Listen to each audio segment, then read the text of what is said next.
All right, welcome back. In my last video, I showed you a little clip on that we're going to be talking about engines and the correctness as far as painting, what should be painting and what not.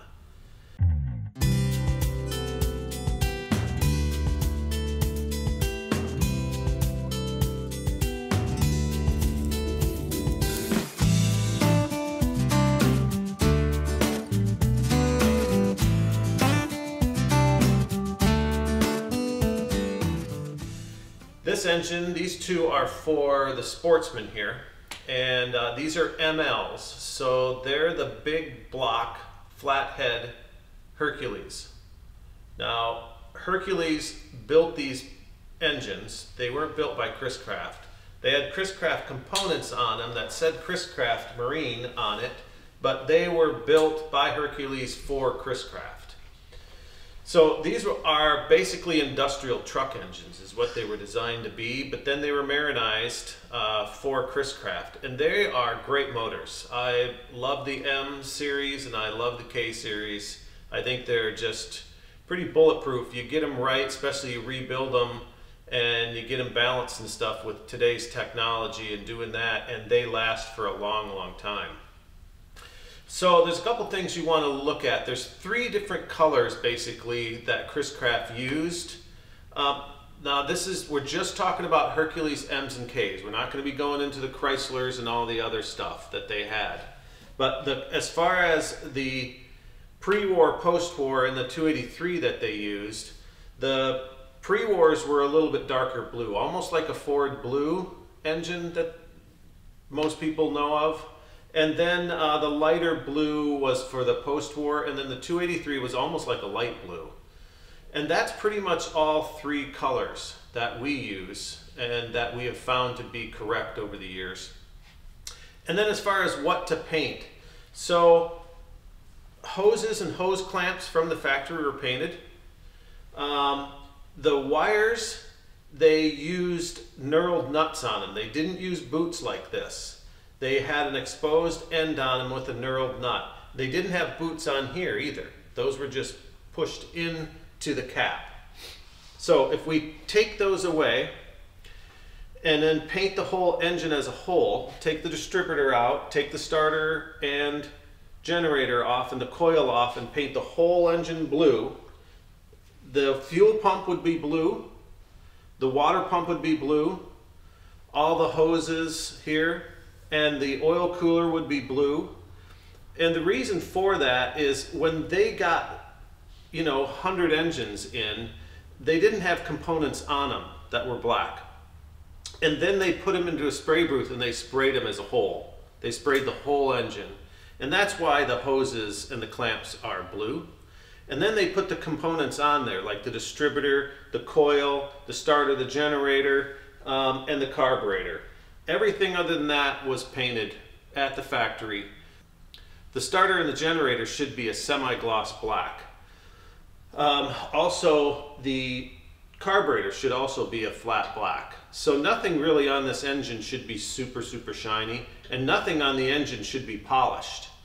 We see it a lot of times in boat shows where it's called over-detailing, and they like to see the brass and that kind of stuff, and that's just preference, that's personal preference. But in a judging aspect, that would be a deduction on the engine.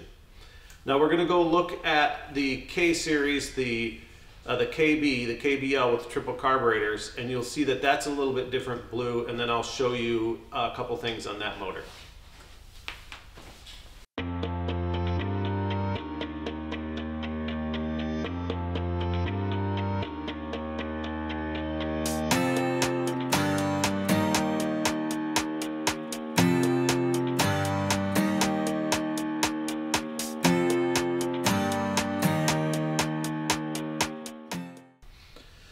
All right, so the KB is a little bit different. So because it has triple carburetors, from the factory, they painted the carburetors blue, and we have evidence of that in some brochures and also some old engines that we see that are untouched in old boats. And so that's the way we did it. So the spark arresters are black, carburetors are blue, And then we repainted the engine to be more of a correct blue, because what we have is a can of engine enamel. I have an old pre-war can of engine enamel, and so that's where we kind of got the color for this. But you can see the plug wires here. They are knurled ends. Also on the generator, what they did is they mounted the generator, but when they did that, the bolts are not painted. They were just regular steel bolts. So what they did is they literally wrapped a rag around it and then sprayed those bolts. And that's why in the very front of the starter and generator you have a little bit of blue. It's because the bolts weren't painted when they mounted them. And so they didn't want anything exposed, steel. They wanted to paint everything so it wouldn't rust in the marine environment.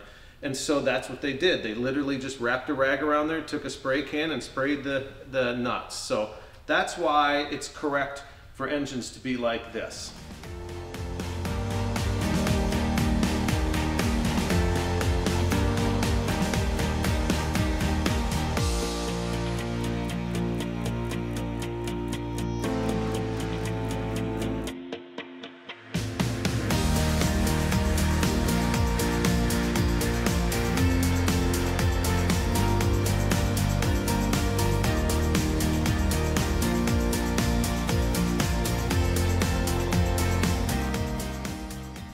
So even the coil bracket should be black, but when they put it on with bolts that didn't have paint on them. So as far as we can tell from a lot of them that we've taken apart, they basically just took a card, stuck it in there, and then sprayed the bolts on there. So it's pretty simple to do, you know. You don't have to, the biggest thing is not to over detail and get the color right, really.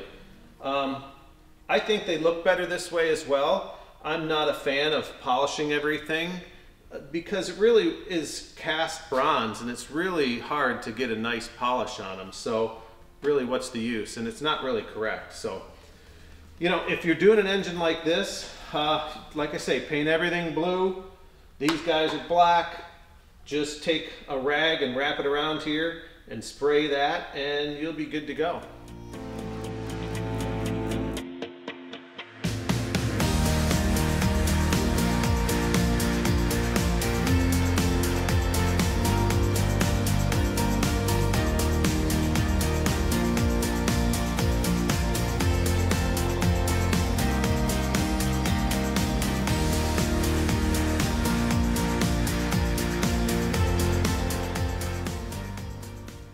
So hopefully that was helpful for you. Just remember to paint your elbows too. The exhaust elbows were painted because from the factory these were steel. Now the ones we get are casted bronze. But yeah, make sure you paint the nut and the sleeve there.